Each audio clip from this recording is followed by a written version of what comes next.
Welcome to another edition of Biblical Errancy Commentary, the series that takes a critical look at Scripture, pointing out its numerous errors, contradictions, and fallacies. This program teaches a kind of Sunday school in reverse by giving you the biblical information that you should have heard but didn't. With millions of Americans hearing a totally one-sided presentation of the Bible, balance is greatly needed. Only when people are given both sides of an issue can a truly objective analysis be possible.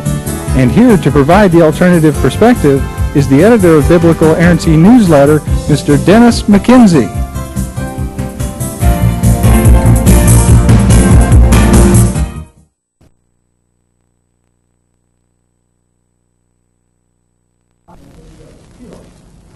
Welcome to the 71st edition of Biblical Errancy Commentary. We're pleased you've joined us. This is the third program in our series of 8 on biblical history.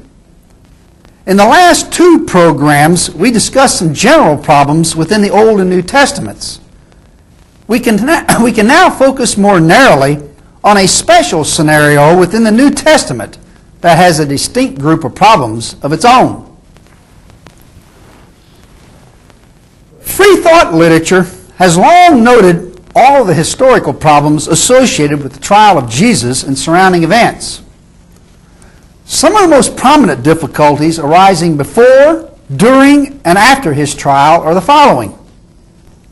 First, Mark 14:65 states, quote, "Some began to spit on him and to cover his face and to buffet him and to say to him, prophesy. And the servants did strike him with the palms of their hands," unquote. Nearly everyone acquainted with the Jewish history of that age knows that this turmoil would not have been permitted.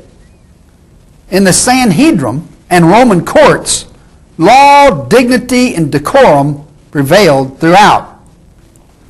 Second, we read in Mark 14:61, quote, "Art thou the Christ, the Son of the Blessed?" Unquote. No Jew, especially a priest, would use the expression Christ, Son of the Blessed, or imply that the Messiah was the Son of God. That was not the Jewish conception of the Messiah. Third, Mark 14:54 says, quote, "Peter followed Jesus far off, even into the palace of the high priest," unquote. No trials were ever held at the residence or palace of the high priest. All meetings of the Sanhedrin were held in the hall adjoining the temple. A trial at any other place would have been illegal. Fourth, Mark 15:21 says, quote, "They compelled Simon, a Cyrenian who passed by, to bear his cross," unquote. For Simon to have been compelled to carry the cross of Jesus is highly improbable. Since in executions of this kind, the criminal himself was always required to carry the instrument of crucifixion as a mark of disgrace. Fifth, Mark 15:42 states, quote, "When the evening was come, because it was the preparation, that is the day before the Sabbath," unquote. The Sabbath began at sunset on the day that Jesus is declared to have been crucified. Jewish law would not permit a dead body to be exposed on the Sabbath. Since crucifixion is a lingering death, often lasting several days, it's unlikely that the Jews would have demanded that the punishment begin on Friday when they knew Jesus would not be taken down from the cross for many hours, if not days. That would have included all or part of the Sabbath. 6.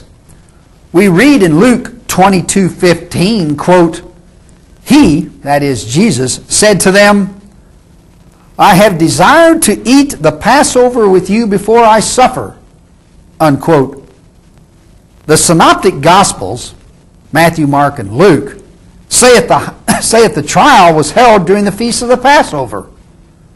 Yet that wouldn't be possible, since no trials were held by the Jews during the feast of the Passover. Seventh, John 18:39 says, "You have a custom that I," that is Pilate, "should release one man for you at the Passover. Do you want me to release for you the King of the Jews?" Unquote.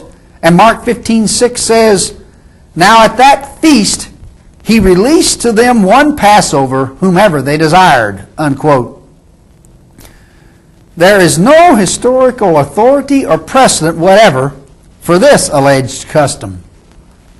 No Roman government could have safely adopted this idea of releasing prisoners. Eighth, Luke 22:66-67 says, "As soon as it was day, the elders of the people and the chief priests and the scribes came together and led him into their council, saying, 'Art thou the Christ? Tell us.'" Unquote. Several problems accompany these verses. A, Jesus is being questioned by the Sanhedrin, a Jewish court. Yet Jewish courts did not question a prisoner. He could not even plead guilty, according to some authorities. B, apparently, according to the synoptics, Jesus had no lawyer, which the Jewish scholar Maimonides said would have been against Jewish law. C, according to the synoptics, the trial lasted only a few hours, yet Jewish law required at least 2 days for a capital offense, 1 day for the prosecution and 1 day for the defense. D, the synoptics say that the trial was held on Friday, the day before the Sabbath. Yet no trial for a capital offense was ever allowed to begin on the day before the Sabbath. E, by having Jesus appear before Annas, Caiaphas, Pilate, and Herod, the authorities subjected him to 4 legal proceedings, if not trials, in 1 day, which would have been illegal. F, and lastly, Matthew and Mark say the trial started during the night. Could the trial have been held during the night, as they allege? No, because Jewish law prohibited the opening of a trial at night. The Sanhedrin could not hold a session before 6 a.m. or after 3 p.m. Ninth, John 19:1-3 states, quote, "Pilate took Jesus and scourged him, and the soldiers platted a crown of thorns and put it on his head. And they put on him a purple robe and said, 'Hail, King of the Jews!' And they smote him with their hands." Unquote. Jesus is said to have suffered indignities at the hands of a Roman court. Yet every lawyer knows that Roman courts were models of decorum for 1,000 years. Scourging was often inflicted by the Romans before execution, but never before conviction and sentencing. 10th, John 19:12 says, quote, "Pilate sought to release him, but the Jews cried out, saying, 'If thou let this man go, you're not Caesar's friend.'" Unquote. And John 19:16 says, "Then he delivered him," that is, delivered Jesus, "to them to be crucified." Unquote. There is little resemblance between the Pilate of the New Testament and the Pilate of history. The New Testament Pilate is subservient to the Jews, complying with their every wish. The real Pilate hated the Jews, and his cruelty toward them provoked his recall.